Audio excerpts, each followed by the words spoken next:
ඒ කාලවකවානු වල ඒ අදාළ වගකීම් දරපු සියලු දෙනා අද මේ ඇති වෙලා තියෙන තත්ත්වෙට වග කියන්න ඕන. අපි දැක්කා ඊයේ පෙරේදා කටුව පිටියේ දේවස්ථානයේ ළඟ කාදිනල්තුමා කතෝලික ප්‍රජාව එක්කලා එතුමාගේ විරෝධතාවය පළකලා. මම දැක්කා ඊයේ අනුරාධපුරයේ රජතුරු පදවියේ කවුරු වූ තවත් එවැනි රජතුරුතුමෙක් ඇවිල්ලා මාධ්‍ය ආමන්ත්‍රණය කරනවා. දැන් ඊයේ මම අහගෙනයි කිසිදු මැතියමැත්තෙක් එන්න එපා කාදිනල්ව හම්බෙන්න මේ වාර්තාව නැතුව කියලා. මට තියෙන පුදුමේ තමයි මේ පාස්කු ප්‍රහාරයෙන් පස්සේ කාදිනල්තුමා ඇතුළු මේ කතෝලික පල්ලියට හැදිච්ච වෘදාව 2012 ඉඳලා අපි මේවා හේදරව් කරද්දී නොවලා හේදරව් කරද්දී අනේ අපේ ඉදත් ඔය පල්ලි ඉස්සරහට එකතු වෙලා උද්ඝෝෂණ කළා නම් එදත් අද ඔය එල්ල කරන බලපෑම එදා එල්ල කරා නම් පාස්කු ප්‍රහාරයක් නොවෙන්න තිබ්බා. එදා ඔය කාදිනල්ම මම ඒකට ජම්බරුත්වයක් තියෙන එක වෙනම කතාවක්. එදා උන්දේ කතා කළේ ජාතික සමගිය ආගමික සංහිඳියාව මානව හිමිකම් එදා ඉඳන් දික්කලත් අපිට මතක තියාගත යුතුයි බෞද්ධ රටක් ගැන එතුමාලා කතා කරනවා බෞද්ධ සංස්කෘතියක් ගැන කතා කරනවා හැබැයි මේ සංස්කෘතිය ගොඩනැගෙන පදනම බෞද්ධ දර්ශනය ඒ බෞද්ධ දර්ශනය අමතක කරලා සංස්කෘතිය අරගෙන මේක කතා කරලා වැඩක් නැහැ. බෞද්ධ දර්ශනයේ පදනම මොකක්ද? හේතුඵලවාදය. හේතුවක් නැතුව ඵලයක් ඇති වෙන්නේ නැහැ කියන එක තමයි අපේ මූලධර්මය. ඒකට තමයි මේක හේතුඵලවාදී ධර්මයක් කියන්නේ. හේතුවක් නැතුව ඵලයක් උපදින්නේ නැහැ. මම දැක්කා මේ කොවිඩ් තත්ත්වයේ යටතේ ඉස්ලාමික ආගමිකයන්ගේ මිනි භූමදානය කරනවාද ආදාහනය කරනවාද කියන ප්‍රශ්නේදී ජමේතුල්ම සංවිධානයේ ඍෂිමුක්ති කියලා තිබ්බා. මේකට ඉඩ දුන්නොත් අපට කිසිම සාධාරණයක් වෙන්නේ නැහැ අල්ල දෙවියන්ගේ අධිකරණය. ඊබෙද කාදිනල්තුමා කියනවා ජේසුතුමාගේ අධිකරණෙ තිත් මේකට සමාවක් හම්බෙන්නේ නැහැ කියලා. එහෙනම් මේ නිර්මාණවාදය කියන එක එකම කාසිය දෙපැත්ත. බෞද්ධ මේක තේරුම් ගන්න ඕන. නායක මේක තේරුම් ගන්න ඕන. එතුමා කිව්වා මීගමේ පල්ලියට ගිහිල්ලා එකම දෙවියෝ තමයි අපිව දාන්නේ කියලා. තවශම බයිබලයේම දිගුවක් මේ කුරාණය කියලා කියන්නේ. ඒ නිසා මේක එකම වාසිය දෙපැත්ත. මේ මෝඩකම් තකතිරු බෞද්ධ නායකයෝ මේ මගුලක් පස්සේ අල්ලගෙන දඟලනවා. හේතුඵලවාදී න්‍යාය මේක විසඳන්න නැතුව. ඒ නිසා මම කරුණා කරලා කියනවා රටේ මිනිස්සු ඔය කාදිනල පාරට බස්සනවා වගේ අපි පටන් ගත්තොත් මේක. රට කරවන්න හම්බෙන්නේ කාටවත්. ඉස්සර මේ ප්‍රශ්න තේරුම් ගන්නවා. දැන් ගෝඨාභය ජනාධිපතිතුමාගේ අතර මේ වාර්තාව ලැබිලා තියෙනවා. හැබැයි ගෝඨාභය ජනාධිපතිතුමා පත් කරපු කොමිසමක් නෙවෙයි මේ. මේ කමිෂන් එක පත් කරේ හිටපු ජනාධිපති මෛත්‍රීපාල සිරිසේන මැතිතුමා. ඒතර මම හිතන්නේ වඩාම වැඩි කාලයක් මම හිතන්නේ මේ කොමිසම නිසා වඩාම පිළිසරපත් වෙච්ච භික්ෂුව මම. දවස් 7කට 8කට වැඩි වාර ගණනක් ගිහිල්ලා ඔය ප්‍රහාරය සම්බන්ධයෙන් වීඩියෝ තිබු පොලිසියට ගිහිල්ලා කට උත්තර ලබා දුන්නා. ඒ කට උත්තර පදනම කමිටුවේ සමාජිකයන් ඉස්සරහා කොමිසමේ සමාජිකයන් ඉස්සරහා අපි දීපු ප්‍රකාශ වලට අනුව අපේ ප්‍රශ්න කෙරුවා. මම හිතන දවස් 6ක් ඒකට ගියා. හරස් ප්‍රශ්න වලට ගියා. එකම දවසක මට ප්‍රශ්නයක් ඇති වුණා. මම ඉතින් වාද කළා. ඒ සමාජිකයන් එක්කලා සමාජික මේ හිටපු සභාපතිත් එක්ක මගේ නිගමනය වුණේ මොකද්ද? ආගමික ප්‍රශ්නයකට දේශපාලනික උත්තර හොයන්න එපා. ඊට හේතුව සහරාන්ට ඔය මරාගෙන මරණු කාටවත් නායකයෝ නැහැ. එකම නායකයා ඒ දෙවියෝ. ඔවුන් විශ්වාස කරනවා. ඔවුන්ගේ ජමාත ඉස්ලාම් මතවාද එකතරක කියලා තියෙනවා. මේ ජිහාදය යම් දවසක ක්‍රියාත්මක කරන්න එය සමස්ත මුස්ලිම්වරු වෙනුවෙන් එක්කෙනෙක් දෙන්නෙක් හෝ එදීමක් සෑහේ කියලා. ඒතර අපි මේ මූලය බැලුවා. ඒ හේතුව නොනසා දැන් මේ බයිලට් කියලා වැඩක් නැහැ. දැන් අපි ඉවසීමෙන් දැන් වාර්තාවක් ඇවිල්ලා තියෙනවා. නිර්දේශ ටික ඇවිල්ලා තියෙනවා. අපි කරුණා කළා කියන ආණ්ඩුවට. අපි ජනාධිපතිවරයාගේ ලේකම්තුමාට යවලා තියෙනවා වහාම ඒ ඔය කාදින වලට කලින් හැමෝටම කලින් මේ වාර්තාව අපිට දෙන්න. මේ නිර්දේශ දෙන්න. ඊට හේතුව අපි මේ අරගලේ කළේ මතවාදීව මේ අරගලේ කළේ කෑ ගහන වේදනාවෙන්. සමහරවිට අපේ සංවරය බිඳෙන්නේ නැති. වාචික සංවරය බිඳෙන්නේ නැති. මානසික සංවරය බිඳෙන්නේ නැති ඇයි? අපිට මේ මහ පොළොවේ විමිතියේ යථාර්ථය අපි දැක්කා. මේ රටේ සාම්ප්‍රදායික සුදේශික පාරම්පරික මුස්ලිම් මිනිස්සු ඇවිල්ලා අපිත් එක්කලා නිදි වර්ජිතව මේ වෙන්න යන විනාශය ගැන කතා කළා. එයාට මේ සමාජයේ ඉඩක් නැති බව දේශපාලන ධාරාවේ සහ වගකිය යුතු සියලු ස්තරයන් මේ වහාබී අන්තවාදීන් විසින් ගිලගෙන ඇති බව ඒ නිසා ඔවුන්ගේ මතය ජනගත කර ගැනීම සඳහා අවස්ථාවක් නොති බව කිව්වා. අපි ඔයගේ සාක්ෂි සියලු සාක්ෂි අපිට ලැබුණා. ඒ සාක්ෂි මත පදනම්ලා ක්‍රියා කළේ නැහැ. අපි ඔය ඇත්තද නැත්තද කියලා මුල මැද අග විමසලා හේතු ඵලය අනුව මේව කරුණු ගලපලා අපි රටේ ජනතාවට කියන්න කලින් ඩිප්ලොමැටික් විදියට කොහොම වැදගත් විදියට රටේ නායකයන් කිව්වා මෙන්න මෙහෙම ප්‍රශ්නයක් එනවා. හලාල් එනකොට කිව්වා මේ එන්නේ අනාගතේ මේ රට බෙදුම් වාදයට ගොදුරු කරන පළවෙනි කවුළුව කියලා. එදා අපිට විරුද්ධ වුණ අපේ මිනිස්සු. අද ඒක යථාර්ථයක් වෙලා තියෙනවා. එක පෙළට ආවා. එදා කාදිනලා නිහඬ.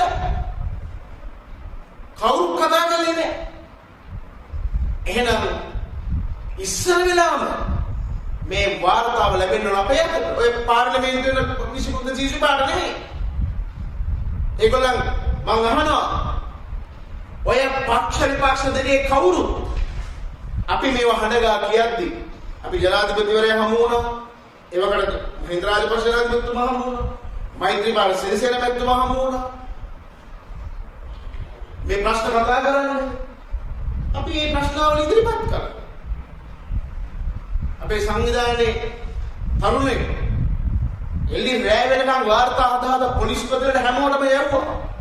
2015 2014 2014 අලුත්ගම ප්‍රහාරය එනකොට අපි කිව්වා කරුණාකර කොමිසමක් දාලා මේක හොයන්න.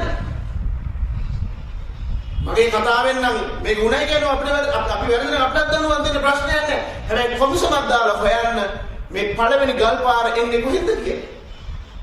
අලුත්ගම ප්‍රහාරයේදී පළවෙනි ගල්පාර ආයේ මුස්ලිම් සමාජයෙන් දිගනදී කොල්ල දෙන්නේ එක මිනිහෙක් මරලා පළවෙනි ප්‍රහාරය ආවේ ඒගොල්ලන්ගේ. ගින්තොටදී පාරේ ප්‍රශ්නයක් ඇති වෙලා පළවෙනි ගල් ප්‍රහාරය ආවේ ඒගොල්ලන්ගේ. ගම්පොළ පෙරහැරකට ප්‍රහාරය කෙල්ල කරන්න ගියා මහරය. අපි මෙදිහත් කරේව නැවැත්තුවා.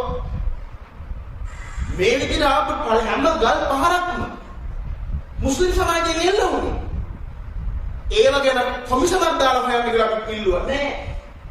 අවමතරමින් මේ කිසිදු ප්‍රධාන දේශපාලන පක්ෂයකට බැරි වුණා මධ්‍යම කාරක සභාව රැස් වෙලා මොකද්ද මේ මුස්ලිම් ප්‍රශ්නය කියලා සාකච්ඡා කරා. ඒ නිසා මේ 225 වග කියන්න ඕන මේක. අපි කරලා තියෙන ශුද්ධ වගකීම. දයාතරහාරු කියෝ වගේ භික්ෂුන් වහන්සේලා හැටියට ඉතිහාසයේ විසින් පවරපු ඓතිහාසික රාජකාරියයි කාර්යභාරය අපි මේ සම්පූර්ණ කරලා තියෙන්නේ. ඒක කලේ බෞද්ධය ගැන හිතලා නෙමෙයි. ඒක කලේ සිංහලයෝ ගැන හිතලා නෙමෙයි. ඒක කලේ මිනිස්සුෝ ගැන හිතලා.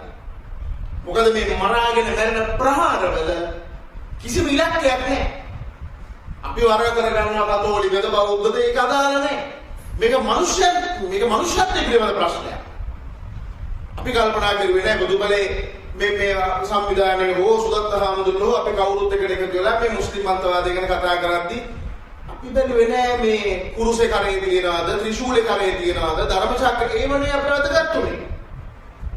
කොයියම්ම වෙලාවක හෝ මේ මහ පොළොවේ මිනිස්සු මේ විනාශයට පත් වෙන්න පුළුවන්. අපි බැලුවේ එච්චරයි. ඒක නිසා මේ කොමිසමේ නිර්දේශ පිළිබඳ අපි තාම අවදියෙන් ඉන්නවා. මේ දේශපාලනඥයන්ට විතරක් මං හිතන්නේ දෙස්දවල් තැබීම කලක් නැහැ. මේක ආගමික නායකත්වයේ විශාල වගකීමක් තියෙනවා. මොකද සංස්කෘතික ආක්‍රමණය කියන එක දැනෙන්න ඕන භික්ෂුන් වහන්සේලාට. ඒ වගේම කතෝලික ඒ සභාවල ඉන්න ඒ නායකයන්. මේවා නිදහසේ වැඩෙන්න දීලා. දැන් මේ සහරාන්විත විතරක් නෙවෙයිනේ. සමහර ක්‍රිස්තියානි ආඥාවල බෙහෙත් නොදී මැරෙනවා. කතා කරනෝද සභාවල ලොකෝ කවුරුද? මේක උත්සාහ කරනකොට නිවේදනය නිකුත් කරනවා. නිවේදනය නිකුත් කිරීම පමණින් මේක කරන්න පුළුවන්ද? ඒ දින ඉස්සා කාදේවතුමාට අපි කියනවා කරුණාකරලා කාදේවතුමා අපේ වගකීම් යුතු අපේ හාමුදුරුවෝත් අපි ඔක්කොම ආදරේ කණ්ඩායමක් අපි දෙක කරගෙන රැස්වලා මේක සාකච්ඡා කළා ඉන්නේ. මේක මේ කලබලේ මොකද අර කලබල වුණාම කොරහෙත් අදා ගන්න බෑ කියනවනේ. දැන් වාර්තා ඇවිල්ලා තියෙනවා කලබල නම් ඉන්න කවුරුද? අපි මේක නිර්දේශ පිටු 500 ගානක නිර්දේශයක්. අපට ආරංචි විතර පොත් 57ක් තියෙනවා පිටු ලක්ෂයක් වාර්තා. පිටු ලක්ෂයක එකක් කියවන්න පුළුවන්ද මේ දවසින් දෙකේ? උන්ට මේ පිස්සු හැදෙන්නේ. එහෙනම් කරුණා කරලා නිකන් නරිනාට නටන්න නැතුව අපි හරිම පුජ්‍යලෝ කවුද මේ සියල්ල කෙලිතරව කරලා තියෙන්නේ. අපි ඒකට ඉඩක් අරගෙන ඒ සංවාදයේ ගොඩනගනවා වෙනුවට වාර්තාව දෙන්න අරකයි මේකයි ජාත්‍යන්තර අධිකරණයට යන්නයි. ඒක කාදරතුමා නවත කියලා තියෙනවා මේ ප්‍රභාකරන් වගේ රස්තකල්ලිය විනාශ කරපු හමුදාවක් දුද්‍යංශයක් කරන රටක්. මේ ඉස්ලාම් අන්තවාදී නැති මේක ඉවරයක් කරන්න බැරි කවන්නේ හැබැයි මේක ලේසි නෑ. මොකද මේක ආගමික ප්‍රශ්නයක්. ඒක තේරුම් ගන්න ඕනේ. ආගමික කියන කාරණාව සෙන්සිටිව් හරිම සංවේදී. ඒ අනතුර ඇත්ත වශයෙන්ම මුස්ලිම් සහෝදරයන්ට තැන්ලා තියෙනවා. ඒගොල්ලෝ කියනවා මේක විනාශයක් කියලා. මොකද ඉස්සෙල්ලාම මේ මුස්ලිම් අන්තවාදයේ පටන් ගන්න තමන්ගේ ගෙදරින් තාත්තයි පුතයි ගහගන්න. ඊළඟට ගමේ අය ගහගන්න. ඊළඟට පල්ලි ගහගන්න. ඒ සිද්ධි ගණනාවක් අපි වාර්තා කරලා තියෙනවා. මේකවල දුරංගස්කන්ධේ වැඩිගම ගාල්ලේ සිද්ධි ගණනාවක්. ඒවා UN එකට යවලා දෙනවා වාර්තාවක් විදියට. ඉතින් ඒක නිසා මේ වාර්තාව ගැන වඩා වැඩි අධ්‍යයනයක් අපි කරන්න ඕන. ඒ වාර්තාව മന്ത്രിවරුන්ගේ අතර පත් වී යුතුයි. ඒ අපට ලැබී යුතුයි. මොකද දැන් කාදරතුමාට තියෙන කැක්කුමට වඩා කැක්කුමක් අපිට තිබ්බා. මේක වෙන බව අපි දැනන් හිටියා. එනිසා ඉස්සර මේ වාර්තාව ගන්න පිළිගන්නම අපට අපි නිර්දේශ විචාරයට ලක්ුණේ. හිරේවි බුද්ධියස දුර්වල කරන්න එපා. මේකෙන් වෙන විනාශය ගැන අපි කිව්වා නැගිටින බුද්ධියස දුර්වල කරන්න එපා කියලා ඒ ආණ්ඩුව. ඒ කතා කරපුවතර මාව අවුරුදු 19කට හිරේ දැම්මා. ඒව නෙවෙයි කැපකිරීම. අපටත් තිබුණානේ බෝබ පිපුරුවට පස්සේ වීරය වගේ කෑ ගහන්න. අපි එහෙම කළේ නෑ. අපිට දුර පේනවා. අපි හේතුඵලවාදී න්‍යායයේ මේ ප්‍රශ්න බලන නිසා වෙන්න තියෙන විනාශය ගැන අපි කිව්වා. සහරාල හෙටත් මේක පුපුරන්න පුළුවන්. මේක නවත්තන්න පුළුවන් අකුලක් නෙමෙයි. මේක පාලනය විතරයි කරන්න පුළුවන්. මේ අයිඩියොලොජි එක පරාජය කරන්නේ නැතුව කවදාකවත් ඉස්ලාම් අන්තවාදය පරද්දන්න බෑ. මොකද මේක මේ රටේ විතරක් තියෙන ප්‍රශ්නයක් නෙමෙයි. ඉන්දියාවේ පිළිදිල්ල පුපුරනවා. පාකිස්තානේ පුපුරනවා, ඇෆ්ගනිස්තානේ පුපුරනවා, ඉරාකේ පුපුරනවා, ඇමරිකාවේ පුපුරනවා. ඔස්ට්‍රේලියාවේ පිපුරුවා. නවසීලන්තේ පිපුරුවා. බෙල්ජියමේ පිපුරුවා. ප්‍රංශේ පුපුරනවා. රුසියාවේ තහනම් කළා. පරිවර්තනයකට කරන්න එපා කියලා. චීනේ අදහස ආව විතරයි මුළු පල්ලියම ගිහිල්ලා කිලිපත් කරලා දැම්මා. මෙච්චර ආදර්ශ දීද්දි මේ අපේ රටේ නායකයෝ පිස්සු නටනවා. නිසා කාදිනල්තුමත් වගකීමෙන් වැඩ කරන්න ඕන.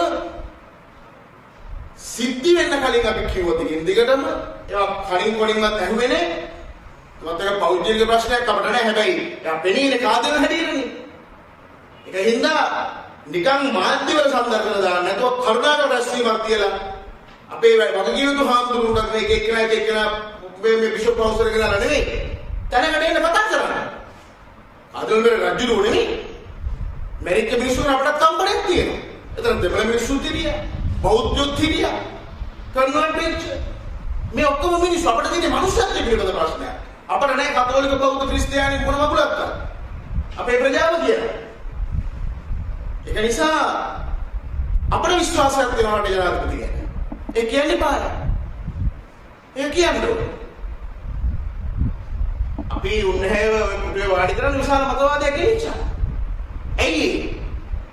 හැවතුණු නායකත්වයන් තුළ ඒ ඍජු පෞරුෂ නායකත්වයන් නොදැක්ක නිසා. අපි හිතුවා ඉස්ලාම් මතවාදය පරාජය කරන්න නම් LTT පරාජය කරපු අධ්‍යක්ෂින් සහිත මේ නායකත්වයේ සහිත පිළිවෙල ඉන්න ඕන කියලා. අද ඒගොල්ලෝ මෙතන ඉන්නවා. ඒ නිසා මේගොල්ලොත් එක්ක සාකච්ඡා කළා. නිකන් මේ ජාත්‍යන්තර මානයට අතපොල නිකන් ඔය ඇම්නිස්ට් වගේ ඉන්ටර්නැෂනල් අපි දන්නවනේ මානව හිමිකම් කියන්නේ මොනවද කියන්නේ. ඔය මානව හිමිකම් සංවිධාන කවුරුත් කතා කරන්නේ බෞද්ධයෝ මේ පිළිබා ගැනීම ගැන. ආපහු මේ කොහොමද කරන්නේ 1000 දාගෙන කණෝ කියන්නේ ඒගොල්ලන්ට ඕන.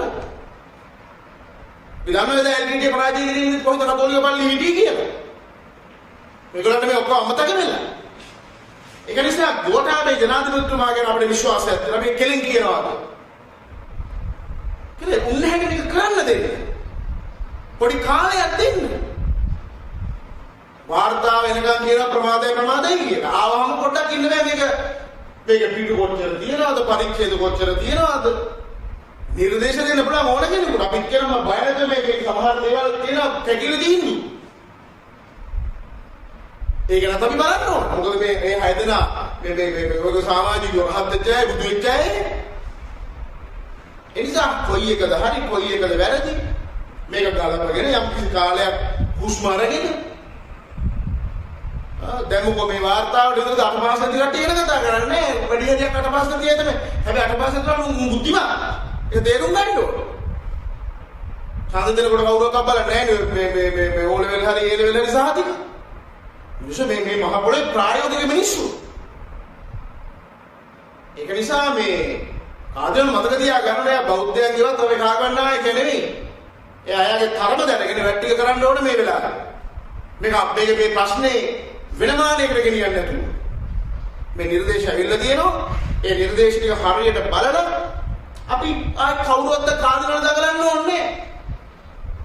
අපි සතුව මේ ඉස්ලාම් මන්දවාදයේ සම්බන්ධයෙන් මතක තියාගන්න ඕනේ මේ රටේ ජනතාවත් විශේෂයෙන් පාලකයෝ පාර්ලිමේන්තුවේ සියලු දෙනා ඒ මහ ජනතාවගේ බදු මුදල් වලින් යැපෙමින් පඩිනඩි ලැබමින් වාහන වරප්‍රසාද අරකද මේකද සියල්ල ලැබමින් නොකල රාජකාරියක් අපේ විස්තරණ අධ්‍යාසයෙන් කලේ බණකීතිය සල්ලි හොයාගෙන ගමක් ගානේ ඇවිදලා ඒවට වටිනාකමක් හම්බෙන්නේ නැද්ද? කාදිලන්නේ කට්ටුවක් අපිට නැද්ද මේ රටේ? ඒ නිසා තමයි අපි දහදුක් විදගෙන නින්දා විදගෙන අපහාස විදගෙන හිරගෙවල නැගලාගෙන මේම අනතුරක් වෙනවා අනාගතේ මේ අනතුරෙන් මේක බේරගන්න කියලා සාකච්ඡා කරනවා. එදත් පක්ෂ වලට බෙදලා කට්ටිය ගහගත්තා. එහුවා අපිට. ඔය ආගමික නායකයෙක් කියන මහය වුණත් එහුවා. ඒ නිසා මේක අපි ලේසියෙන් අපි කතාරින්නේ බලමු. හැබැයි මේ ගැන සංවාදයක් ඇති වෙන්න ඕන. එකපාරට අල්ලලා ඉතින් දැන් මට මේක දෙය මම දන්නවනේ. මගේ තුන්හිතවත් තිබුණ නැහැ අධිකරණ අපහාස කිරීමේ අදහස. ඕමාගම අධිකරණෙන් මම නඩුකාරතුමාගේ අවසර ඉල්ලලා කතා කළා. හතරවතාවක් ස්වාමීනි සමාවෙන්න කියලා. හැබැයි දඬුවම වෙනකොට මෙන්න අපහාස කළා. ඒ කලබලෙන් ගත්ත තීන්දුව. එකපාරටම 6 මාසෙකට ඉඳලා දැන් මම සංජය කඩිගොඩගේ නඩුවට මම දවස් 5කට කලින් දන්නවා තීන්දුව මාස 6කට මාව හිරගත කරනවා කියන්නේ. එදා ඒ ආණ්ඩුව වැඩ කළේ එහෙමයි. එතකොට මේ ඉස්ලාම් ප්‍රශ්නේදී මේක ලේසි නෑ. වලක ලිඳක පොකුණක වතුර බඳුනක වුණා දිය කැළතුනහම පතුල පේන්නේ නෑ වගේ ප්‍රශ්නයක් දෙස අපි නිරවුල්ව නොබැලුව ප්‍රශ්න අවුල් වෙන්න පුළුවන්. වැරදි පුද්ගලයෝ එළින් දැද්දි නිවැරදි පුද්ගලයෝ අතට දාන්න පුළුවන්. ඒ නිසා මේක හරියටම ටකේටම ගහන්න ඕන. එහෙම ගහන්න පුළුවන් මිනිහ පුටුවේ ඉන්නවා. තා කාන්‍යව කලබල නැති වෙලා මේක කරන්න.